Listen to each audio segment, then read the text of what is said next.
백승재 기자의 뉴스 와이. 자, 백승재 기자, 안녕하세요. 안녕하세요. 중부일보 백승재입니다. 예. 자, 정부가 내년 1월부터 내년 3월까지 비축유 317만 배럴을 방출을 하기로 했습니다. 미국을 비롯한 동맹국들과 함께 보조를 맞추기 위해서라고 하는데요. 이 소식을 좀 전해주시죠. 산업통상자원부는 어제 317만 배럴 규모의 전략 비축유 방출 계획을 발표했습니다. 앞서 비축유 공동 방출을 제안한 미국은 물론 국내 정유사 등과 협의를 거쳐 결정했는데요.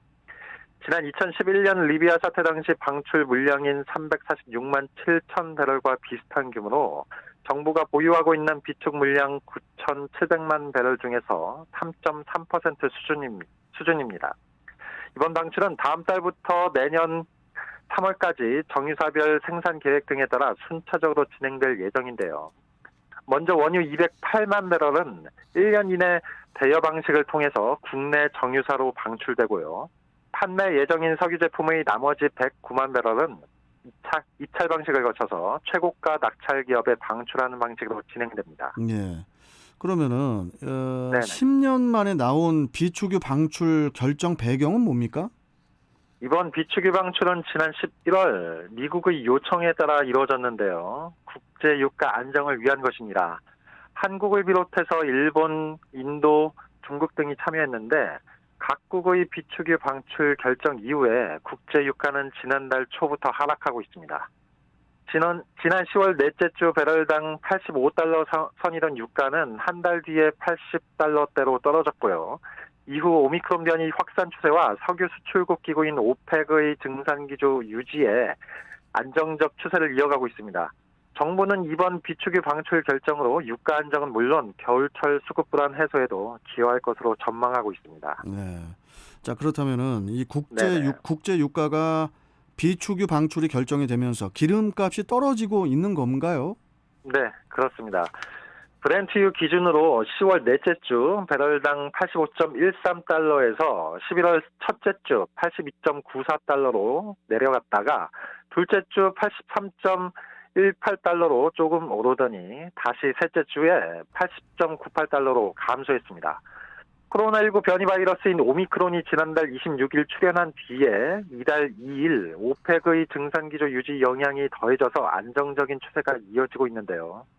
이에 12월 셋째 주 브렌트유 가격은 74.10달러 수준입니다. 산업부는 방출 물량 317만 배럴은 정부 비축유 중에서도 30.3%에 해당하기 때문에 잔여 비축 물량으로도 103일 동안 사용 가능하다고 강조했는데요. 앞으로 돌발적인 석유 수급 위기 때에도 대응 능력은 충분할 것으로 전망된다고 밝혔습니다. 네. 자, 기름값이 한때 너무 높아서 걱정이었는데 일단 한숨을 좀 돌릴 수가 있을 것 같은데 그나저나 내년 유가 전망은 어떻습니까? 국내외 기름값은 일단 한풀 꺾인 안정세 속에서 새해로 접어들 전망인데요. 해외에서는 오미크론 확산으로 국제유가가 내림세로 돌아섰고요. 국내에서는 국제유가 하락세에 유류세 인하 효과까지 더해지면서 역시 하향 조정된 분위기입니다. 전문가들은 내년 유가가 배럴당 70달러대 초반에 거래될 것으로 보인다는 전망과 함께 코로나19 확산세가 풀릴 경우 유가는 더 높아질 가능성도 배제할 수 없다는 관측도 내놓고 있는데요. 켈빈 윙 영국 시장 조사업체 CMC 마켓 분석가는 각국이 봉쇄 조치를 서두르면서 잇따르는 경제 활동 제한 조치가 석유 수요 둔화를 일으킨다는 두려움에 유가가 떨어지고 있다고 진단했습니다. 실제 지난 18일에 전국 봉쇄를 다시 시행한 네덜란드는 내년 1월 14일까지 술집과 상점, 영화관, 체육관 등을 폐쇄하기로 했습니다. 오스트리아는 코로나19 백신 예방접종을 받은 여행자에게만 입국을 허용하고 있습니다. 예. 기름값이 급상승하게 되면은 이제 가짜 석유를 판매하는 일이 또 기승을 부릴 수밖에 없을 것 같은데. 네. 그래서 이제 요동치는 기름값을 안정화하는 게 또 중요할 텐데요. 네네. 실제로 그 경기도에서 그 석유 제품을 불법으로 유통을 하다가 적발된 사건이 있었죠? 네, 맞습니다. 텀박용 기름과 섞인 가짜 경유는 가격은 저렴한데 일반 경유보다 유황 함유량이 최대 10배 많아서 유해가스 배출 등의 그 대기 오염을 유발합니다. 특히 자동차 연료로 사용하면 엔진이나 배기 계통이 고장을 일으켜서 대형 사고를 일으킬 수 있는데요. 이 때문에 경기도 공정특별사법경찰단은 지난 13일 석유 및 석유 대체연료 사업법 위반 혐의로 20명을 적발했다고 밝혔습니다.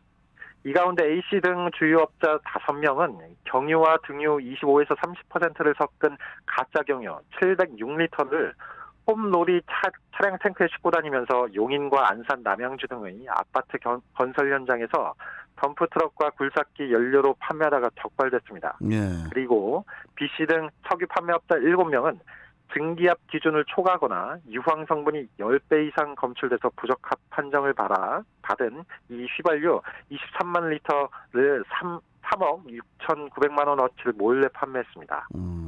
이같이 불법으로 유통한 석유 제품은 97만 리터, 시가 14억 원 상당이고 탈세한 세금은 1억 3천만 원으로 조사됐는데요. 특사경은 적발한 이들 중에서 16명을 검찰에 송치하고 4명은 조사하고 있습니다. 한 주유소 업자는 무등록 업자와 짜고 높은 유황 성분이 혼합된 텀박용 면세유 3만 2천 리터를 정상 경유와 섞어서 판매하다가 적발됐는데요.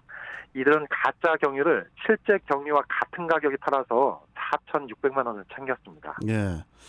좀 이게 뭐 기름값이 좀 안정이 돼야 이 부작용이 없을 것 같습니다. 네네. 자, 뉴스와이 중부일보 백승재 기자였습니다. 고맙습니다. 네, 고맙습니다. 네.